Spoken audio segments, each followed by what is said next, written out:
Hello students, I welcome you all on JRF अड्डा channel. So students, हम लोगों का जो प्रिपरेशन है दिसंबर 2024 CSIR नेट का, अब वो चालू हो चुका है।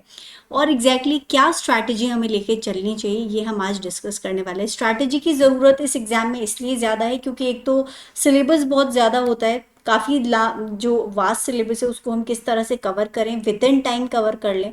और उसके अंदर भी अगर आप सिर्फ पढ़ लेते हो उतना काफ़ी नहीं है। साथ साथ में और किन किन चीज़ों की ज़रूरत पड़ेगी आपको, किस तरह से आप अपना बेस्ट टाइम यूटिलाइजेशन कर सकते हैं इस एग्ज़ाम को अटेम्प्ट करने के लिए। ये सब बातें आज हम करने वाले हैं। एंड स्टूडेंट्स, इससे पहले अगर आप लोग CSIR नेट दिसंबर 2024 की बढ़िया प्रिपरेशन करना चाहते हैं तो आप हमें ज्वाइन कर सकते हैं JRF अड्डा की एप्लीकेशन पे। कंप्लीट कोर्स मिल जाएगा आपको 4900 के ऑफर प्राइस पे। आपको कोड यूज़ करना है CSIR। इसके बाद में अगर आपको कोई भी डाउट है रिगार्डिंग योर करियर या फिर इस कोर्स से रिलेटेड, तो फ्री काउंसलिंग सेशन आप हमारा ज्वाइन कर सकते हैं, जो हर सैटरडे को हम कंडक्ट करवाते हैं 12 बजे। इसके लिए क्या करना है, नीचे एक गूगल फॉर्म दिया गया है, फॉर्म को फिल करके सबमिट कर दीजिए, तो आपको इस फ्री काउंसलिंग सेशन में भाग लेने का मौका मिलेगा on JRF Adda application. Now coming to our topic, CSIR net science life sciences की पर्टिकुलरली अगर आप प्रिपरेशन कर रहे हैं तो उसमें क्या स्ट्रैटेजी आपका रहना चाहिए। नाउ स्टूडेंट्स, ये एक बहुत जनरल सी बात है कि हर तरह का जो एग्ज़ाम होता है उसकी अपनी कुछ रिक्वायरमेंट्स होती हैं। एक ही टॉपिक है, उससे हर एग्जाम के अंदर हो सकता है कुछ अलग तरीके से क्वेश्चंस को पूछा जाए।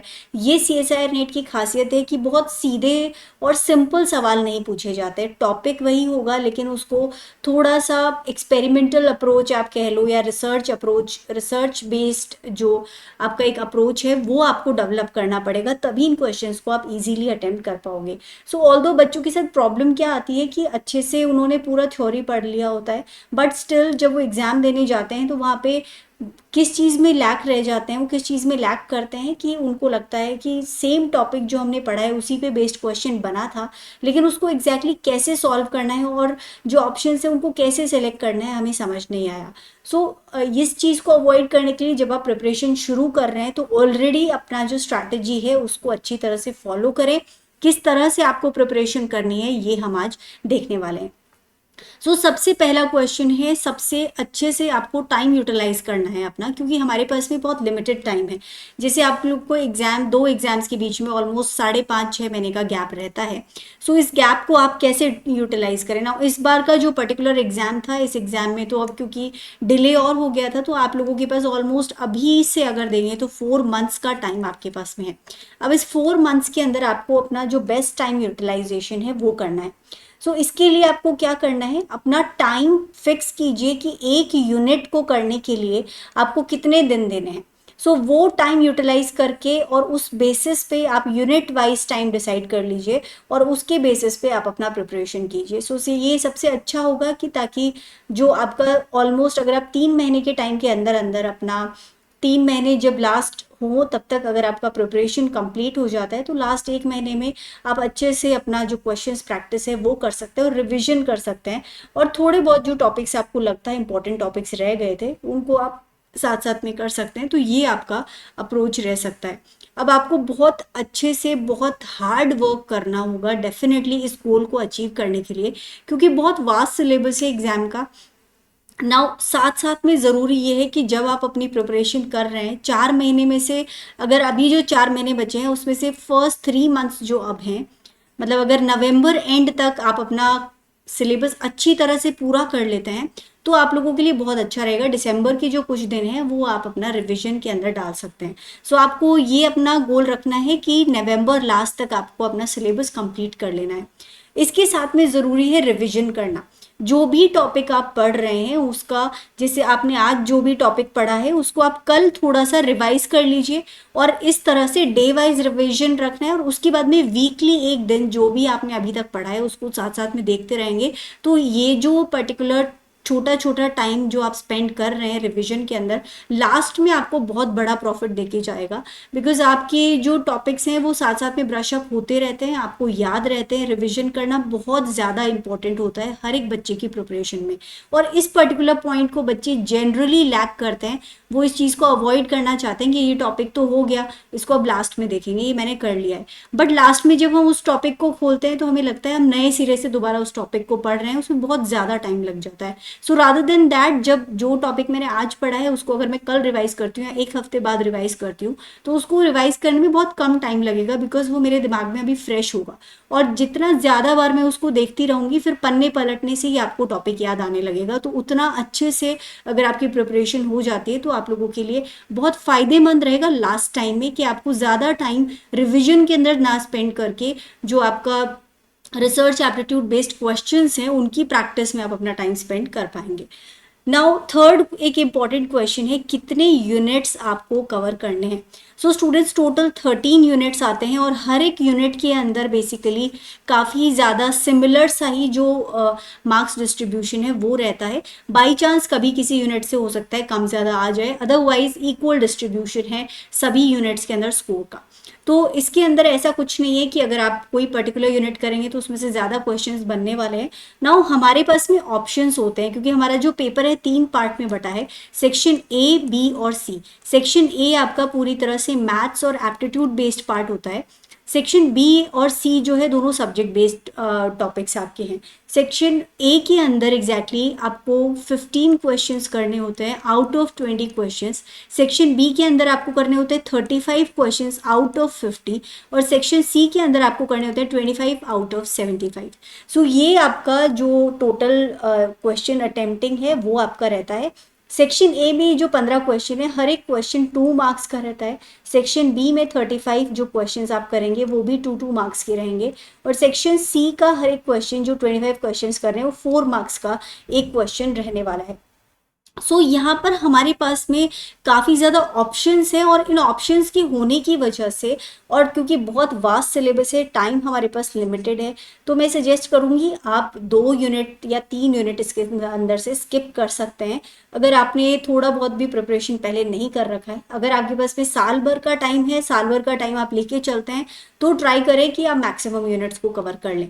लेकिन अगर आपके पास में लिमिटेड टाइम है तो उसके अंदर आप 13 की 13 यूनिट्स को कवर करने की कोशिश करने की बजाय जो कोई भी 10 यूनिट्स हैं, 10 यूनिट्स आप मान लीजिए कि आपको कवर करनी है बहुत अच्छी तरह से। इसके अंदर से आपको कुछ भी नहीं छोड़ना है। सो एटलीस्ट 10 करें, अगर आप 11 कर लेते हैं तो और भी अच्छी बात है।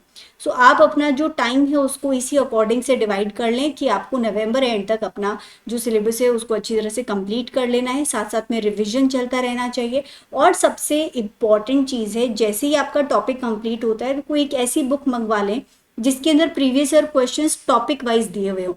अब यहाँ पे एक बहुत बड़ा जो टर्निंग पॉइंट है इस पर्टिकुलर एग्जाम को क्रैक करने में, वो ये है कि जो टॉपिक आप पढ़ लेते हो उससे रिलेटेड जब आप क्वेश्चन देखोगे तो आपको कुछ एक अलग ही तरह का रिलेशनशिप समझ में आएगा, जो आप जनरली सिर्फ टॉपिक पढ़ के वो वाला जो अप्रोच है अपने दिमाग में नहीं सेट कर सकते।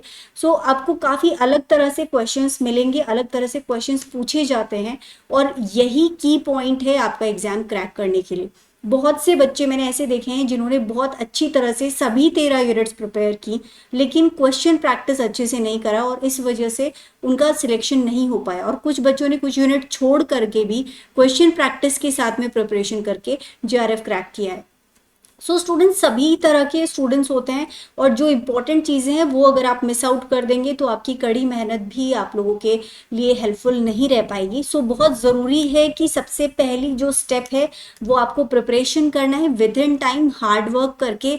कम से कम भी 10 यूनिट या 11 यूनिट आप अच्छे से प्रिपेयर करें, साथ साथ में रिवाइज करते रहें, और उसके साथ में जो भी आपकी क्वेश्चन प्रैक्टिस है, प्रीवियस ईयर क्वेश्चंस की प्रैक्टिस टॉपिक वाइज ज़रूर करें साथ साथ में। तो आपको समझ में आ जाएगा कि हर एक टॉपिक से किस तरह के क्वेश्चंस पूछे जाते हैं, और आप लोगों के लिए फाइनल एग्जाम में बहुत ईजी हो जाएगा।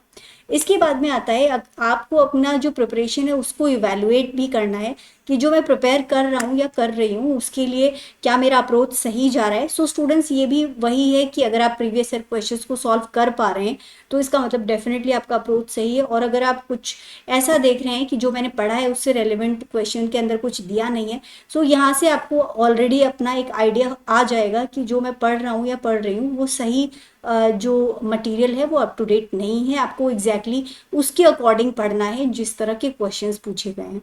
नाउ अभी जो एग्जाम पेपर्स आ रहे हैं, जैसे अभी जो एग्जाम हुआ था उसके अंदर बहुत ज़्यादा questions practical based, experimental based questions थे, रिसर्च एप्टीट्यूड बेस्ड क्वेश्चंस थे। सो इन क्वेश्चंस के अंदर जनरली सेक्शन बी में पहले डायरेक्ट क्वेश्चंस आते थे और सेक्शन सी में इस तरह के रिसर्च एप्टीट्यूड बेस्ड क्वेश्चंस ज़्यादा होते थे। बट इस बार सेक्शन बी में भी काफ़ी रिसर्च एप्टीट्यूड बेस्ड क्वेश्चंस को डाला गया है। सो इसका मतलब ये है कि आपको वो अप्रोच अपने दिमाग में डेवलप करनी ही होगी जिससे कि आप इस तरह के क्वेश्चंस को सॉल्व कर पाएँ। सो इसके अंदर ग्राफिकल रिप्रेजेंटेशंस या फिर जीन्स का जो एक पूरा चेन ऑफ एरे है, या स्टेटमेंट्स को आइडेंटिफाई करना, उसके अंदर से कौन कौन से स्टेटमेंट्स करेक्ट हैं, इनकरेक्ट हैं, उनको सिलेक्ट करना, कौन कौन से ऑप्शंस को आप रूल आउट कर सकते हैं, ये सारे के सारे जो एक माइंडसेट है वो आपको डेवलप करना पड़ेगा ताकि फाइनल एग्जाम में आप लोगों के लिए कोई प्रॉब्लम क्रिएट ना हो और आप बहुत इजीली इन क्वेश्चंस को कर पाएं। जब आपका प्रिपरेशन अच्छे से हो जाए तो लास्ट का जो मंथ है उसके अंदर आपको फिर क्या करना है, अभी आपने जो क्वेश्चंस की प्रैक्टिस की थी वो आपने टॉपिक वाइज की थी। जब आपका कोर्स कंप्लीट हो जाए तब आप कंप्लीट पेपर लेके बैठें ईयर वाइज, और उस पेपर को 3 घंटे के टाइम के साथ में सेट करके और फिर उसको कंप्लीटली सॉल्व करने की कोशिश करें। इसी बेसिस पे कि कितने क्वेश्चंस आपको एग्जैक्टली अटेम्प्ट करने हैं उसी बेसिस पे आपको करना है, और 3 घंटे के टाइम में आपको ये पेपर कंप्लीट करने की कोशिश करनी है। सो लास्ट के जो दिन है उसमें रोज एक पेपर आपको सॉल्व करना है, और लास्ट डे तक ऑलमोस्ट पिछले 5-7 साल के अगर आपके पेपर्स हो जाते हैं सॉल्व तो ये बहुत अच्छा आप लोगों के लिए रहेगा, और इससे आपको अपना जो प्रिपरेशन है उसको इवैल्यूएट करने में भी हेल्प मिलेगी। सो ये सारी चीज़ों का अगर आप ध्यान रखते हैं और इसके बेसिस पे अगर आप अपनी प्रिपरेशन को आगे बढ़ाते हैं तो आई रियली होप कि आप लोग का बहुत इजीली सिलेक्शन हो जाएगा। नाउ एग्जाम के अंदर सिर्फ हार्ड वर्क ही काफ़ी नहीं है, एक स्ट्रैटेजी होना बहुत ज़रूरी है। सो ये स्ट्रैटेजी अगर आप अपनाते हैं अपनी प्रिपरेशन के साथ में तो डेफिनेटली आप लोग के लिए काफ़ी हेल्पफुल रहेगा। So students that is all about this session, and अगर आपको सेशन अच्छा लगा हो, हेल्पफुल लगा हो तो वीडियो को ज़रूर लाइक कीजिएगा, अपने फ्रेंड्स के साथ शेयर कीजिएगा। आपकी शेयरिंग, लाइकिंग और सब्सक्रिप्शन ही हम लोग का मोटिवेशन है, and we expect this motivation from you.